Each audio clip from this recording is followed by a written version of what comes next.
What a bunch of sinners! How the nuns behaved behind the walls of the monasteries and what they really did. Greetings. Today, we will talk about the secrets of women's monasteries of the past. And at the same time, we will analyze how the spiritual and not only the activities of ordinary nuns. Is it true that the clergy women regularly entered into relationships with parishioners? How entertained nuns with priests who lived nearby? And what was going on behind the walls of the scandalous convent of Sant'Ambrogio, where actively practiced same-sex love affairs between female representatives? Be sure to watch the video to the very end, so as not to miss anything important and interesting. Was celibacy practiced in nunneries? Most people associate monasteries with places where people abstain from the usual benefits throughout their lives. It was for this purpose that the first religious institutions were created.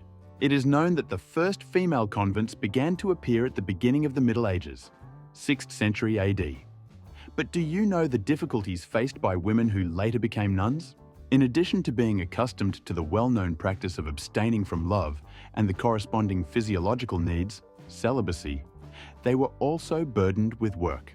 So worship did not mean that a person would be left without any labor activity.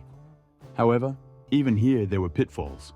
For example, nuns could not count on personal property, and their labor was not paid at all, because the principle of free labor force was in effect in the monasteries. But at the same time, the clergy women received everything they needed to maintain their livelihood. For example, natural foodstuffs. In addition, illiterate nuns learned to read and write because the educational system in the monasteries was also provided. Now back to celibacy. Despite the strict prohibition, many women who should serve the Lord God for many years still sinned. You would not believe this, of course, since strict controls are in place outside the walls of the nunneries. But the nuns were so in need of feelings and love that they simply could not restrain their desires. In the end, it all came down to the fact that women entered into love affairs either with ordinary parishioners or with monks. Let's look at each case individually, and then everything will fall into place. Nuns and parishioners.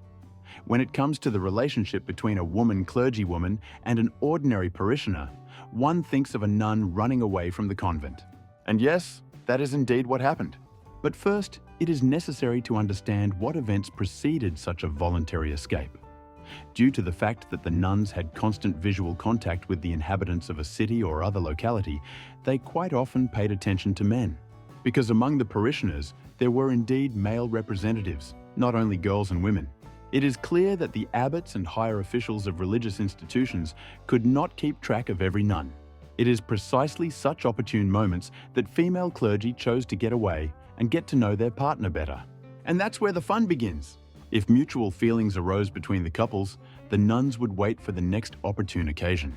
As many of you have already guessed, the plan was to escape from the convent. The only thing left to do was to wait for others to be distracted and then run away with a potential suitor, which is actually what happened in those days. It is important to note that no one had the right to leave the walls of a religious institution voluntarily. One way or another, permission from the abbot of the convent was required. For example, relatives and friends could come for the nun. In this case, the latter spoke to a higher official. And if the abbot gave the okay, then the clergywoman left the walls of the institution on quite legal grounds. Intrigues with monks. So, in the case of monks developed ash-hole love intrigues, which also took place during the Middle Ages. Logically, in addition to women's monasteries, there were, and are, also men's monasteries. And due to the fact that such institutions were built quite close to each other, the consequences are quite obvious. The female clergy, as in the previous case, regularly encountered male representatives. There was no opportunity to socialize during the day. After all, as we mentioned earlier, the nuns worked and performed daily female duties. But when night fell, things were very different. The close proximity of female and male monasteries played a key role in the development of relationships between people. To do this, the nuns would give a sign to their partners. So in the women's rooms, a candle was lit, which was then placed on the windowsill. The monk would be informed in this uncomplicated way, and he would get ready for the meeting. Finally, in the women's bedrooms, the partners would be secluded. And here, one detail is important. In order not to violate the prohibitions of carnal love, the nun remained in bed with her clothes on. She was also accompanied by another clergywoman, so that no one would suspect anything. In the aggregate, this plan of action really helped, and thus all the monks and nuns remained happy and unnoticed. The scandalous monastery of Sant'Ambrogio.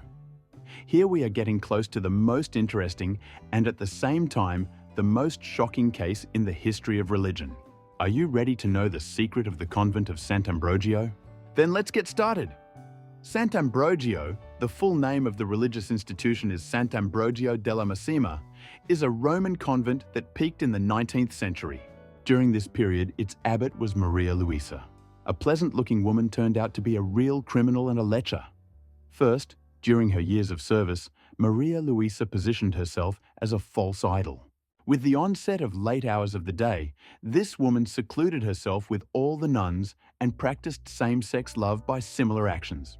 And when the latter asked the abbess of the convent relevant questions, she was sure to find an answer. Basically, Maria Luisa answered that it was an integral part of religious activities aimed at healing human diseases.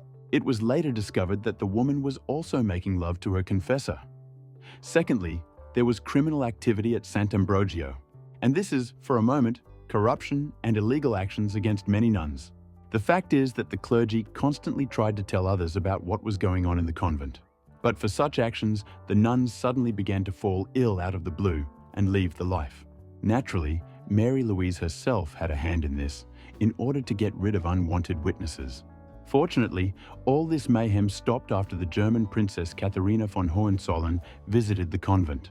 In 1853, the girl decided to link her life with religion, and therefore went to the convent of Sant'Ambrogio. Except that Katharina only once again disappointed, and then was shocked by everything that was happening. From the numerous requests of Maria Luisa herself, the German princess refused, then oppressed the abbess of the religious institution. In the end, Katharina von Hohenzollern decided to tell the public about everything that was happening. Maria Luisa, in turn, tried in every possible way to prevent this. She even tried to poison the girl with mercury and glass powder. But it didn't work. Only after escaping from Sant'Ambrogio with the help of her relative, Katharina gave out the truth. The prioress and her confessor were punished accordingly, and the convent was closed. Conclusion. Thus, the nuns of the nunneries did violate specific prohibitions. This did not just happen, because the female representatives could not imagine life without love and other necessary benefits.